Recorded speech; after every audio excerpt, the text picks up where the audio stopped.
itu mayasru alaihi as-sidqu wal kadhibu. Kadang-kadang betul, kadang-kadang tak betul.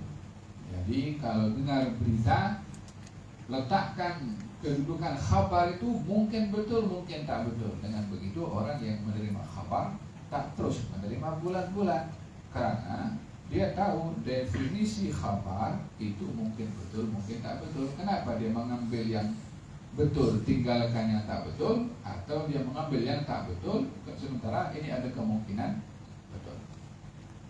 Jadi bagaimana untuk dia tahu khabar itu betul atau tak betul? At-tasabbut, pastikan, rujuk balik. Kalau dengan khabar dirujuk balik. Nah, itu katanya bila balagaka an insanin amrun, kalau kamu dengar satu berita, wa nuqila ilaika minhu qaulun, atau ada orang menukil pembicaraan. Oh, fulan kata kamu begini, fulan kata kamu begitu. Ini kan dia membawa khabar. Khabar ini kata si fulan. Fulan kata kamu ini tidur selalu, contohnya. Fulan kata kamu ini tak betul. Ini kan khabar daripada perkataan fulan. Yang namanya khabar mungkin betul, mungkin tak betul. Jadi jangan terima dulu. Kurang ajar cakap apa. Kalau dah begitu, dia sudah menjadikan berita itu betul, padahal dia belum memastikan dulu berita itu betul atau berita itu tidak betul. Jadi mulai daripada sekarang, apa saja khabar sampai pada telinga kita atau kepada kita handphone, orang kata ke, atau kita dengar kabar ke daripada SMS ke, tunggu dulu, ini mungkin betul, mungkin tak betul. Bagaimana nak pastikan? At-tasabbut, memastikan khabar itu cari tahu dulu. Olehana dalam Al-Quran Al-Karim Allah SWT berfirman, wa idza ja'ahum amrun min al-amni aw al-khawfi adha'u bihi wa law radduhu ila rasuli wa ila ulil amri minhum la'alimahu alladhina yastanbitunahu minhum. Allah di sini menegur kepada orang yang kalau dengar berita langsung disebar.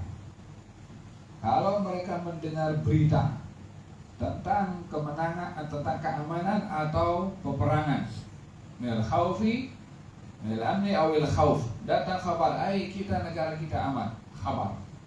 Atau datang kabar, negara kita terancam, contohnya begitu, kabar. Apa dilakukan? Ada rubihi, itu disebarkan. Nah, dia sebarkan sebabnya meyakini berita itu betul.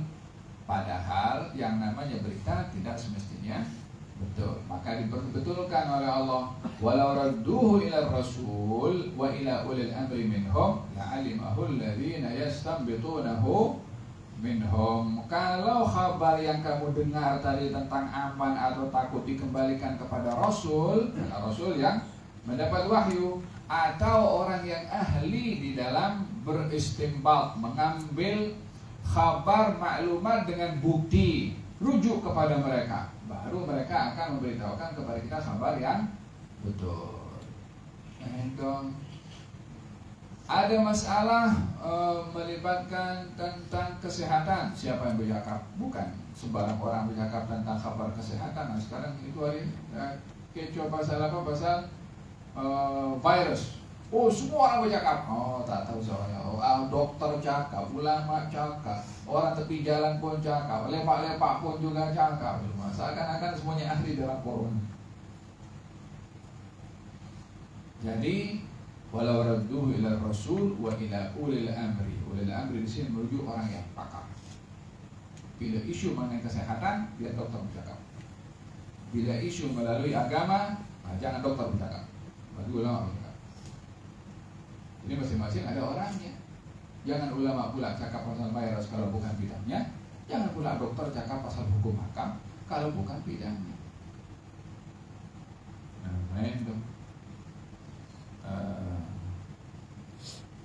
Nah, kalau datang kepada kamu khabar qaulun mimma yuzika, kata-kata yang menyakiti kamu, atau yang kusuka, atau kata-kata yang mengurangkan, mengaibkan kamu, Kabar sampai kepada kita dikata oleh orang, orang kata macam ni, orang kata. Lalu orang itu bawa berita, fulan kata kamu macam ni, kau macam ni. Ini kan kabar yang mengaitkan kepada kita. Fala tubadir, jangan kamu segera membalas kepada orang itu, orang yang kata kepada kamu itu begitu dan begini, mengaitkan kepada kamu. Jangan kamu segera membalas kepadanya dengan al-mujafah, dengan kamu kasar kepada dia, dengan kamu marah kepada dia, dengan kamu maki kepada dia. Tunggu dulu, kabarnya belum betul lagi. Nah, min ghairi tasabbudin, sebelum kamu memastikan. Fa'inal ghaliba, sesungguhnya kebanyakan, ala ghalibin nas, pada kebanyakan manusia. Bihada zaman, pada zaman ini, zamannya siapa? Zamannya Al-Habib Ali bin Hasan Al-Attas. Bila zamannya Ali bin Hasan Al-Attas, kira-kira 200 tahun yang lalu. Belum ada WhatsApp, belum ada Instagram, belum ada Twitter, belum ada TikTok, belum ada apa lagi. Itu pun katanya pada zaman ini, zaman dia, banyak orang yang dia menipu dalam membawa kabar. Entah zaman kita macam mana. Oleh sebab itu jangan mudah menerima kabar untuk ditelan. Alangkah baiknya kalau kita tidak mendengar apa-apa kabar tentang orang lain, tentang keburukan orang lain. Akan lebih baik seperti itu. Ada sifat yang tak baik pada orang, sifat fuduli. Tahu fuduli apa itu? Fuduli orang yang macam spy. Orang yang cari sensasi, aku nak tahu tentang berita yang sekarang yang sedang hangat tu apa ya? Fudul. Atau dia suka menguping. Tahu suka menguping? Nak tengok orang cakap. Ini namanya fuduli. Ingin tahu hal orang. Olehada dalam hadis, la yablughanna ahadun min ashabi an ahadin syai'an فإني أريد أن أخرج وأنا سليم الصدر. Jangan ada sesiapapun menyampaikan kepada saya berita tentang keburukan orang lain, kata Nabi. Jangan ada orang cerita pada saya tentang keburukan orang. Hatta memang orang itu yang diceritakan memang ada keburukan, tak perlu diberitahu. Apa sebabnya? Ini uridu an akhruja. Saya ini ingin keluar daripada rumah, jumpa kawan-kawan, wa ana salim as-sadr. Hati saya ini bersih, tak ada marah dengan fulan, tak ada condemn dengan fulan. Apa sebabnya? Dia tak tahu keburukan fulan. Tapi kalau orang tahu, oh ini kaki botol, oh ini arak, oh ini dadah, oh ini begini, oh ini begitu, kita jumpa dengan dia. Apa kira-kira perasaan itu? Oh, hati-hati nih. Jadi ada gap. Apa sebabnya? Bukan kita tahu keburukan orang. Kata Nabi, kalau boleh jangan ada orang sampaikan kepada saya tentang aib orang lain. Sesungguhnya saya ingin keluar dalam keadaan hati saya bersih daripada menyimpan sesuatu pada orang. وقال ونقل ما شان بن مازن وقال الملك الديان يخاطب أهل الإيمان يا أيها الذين آمنوا إن جاءكم فاسق بنبأ فتبينوا أن تصيبوا قوما بجهالة فتصبحوا على ما فعلتم نادمين. Allah berfirman dalam Al-Quran, wahai orang-orang beriman, bila datang kepada kamu seorang fasik membawa berita. Apa itu orang fasik? Orang fasik ini orang yang dia banyak melakukan dosa, atau orang yang melakukan dosa besar tidak bertaubat, atau orang yang berterusan melakukan dosa kecil, yakni kerap bermaksiat. Lebih dilihat banyak maksiatnya berbandingkan taatnya. Ini orang fasik. Berbeda dengan orang yang dia banyak berbuat taat, sekali-sekala tergelincir kepada dosa. Ini bukan fasik, walaupun tergelincir pada dosa. Nah, fasik ini orang yang dia maksiatnya lebih banyak daripada taatnya. orang yang dia berbuat dosa besar tanpa dia mahu bertaubat, atau dia buat dosa kecil secara berterusan tanpa berusaha untuk berhenti. Ini orang fasik. Dengan demikian, karena dia banyak melakukan dosa, dan dosa itu pelanggaran kepada Allah, kalau dia berani melawan kepada Allah Subhanahu wa Ta'ala dengan melakukan apa yang dilarang oleh Allah, maka dengan begitu apa yang menyebabkan kita akan merasa aman daripada berita yang dia sampaikan, betul atau tidak, sementara dia dengan Allah pun dilawan, apalagi kepada kita. Ja'akum fasiqun binaba'in, kalau datang kepada kamu seorang fasik membawa berita, fatabayyan, adalah kamu pastikan berita itu. Nah, itu perintahnya adalah untuk mendatangkan bukti bila dengar berita, kalau berita itu datang daripada orang fasik. Beza kalau berita itu datang daripada orang yang wasif, orang yang thiqah, orang yang dipercaya, orang yang jujur, orang yang amanah, orang yang tak mungkin dusta.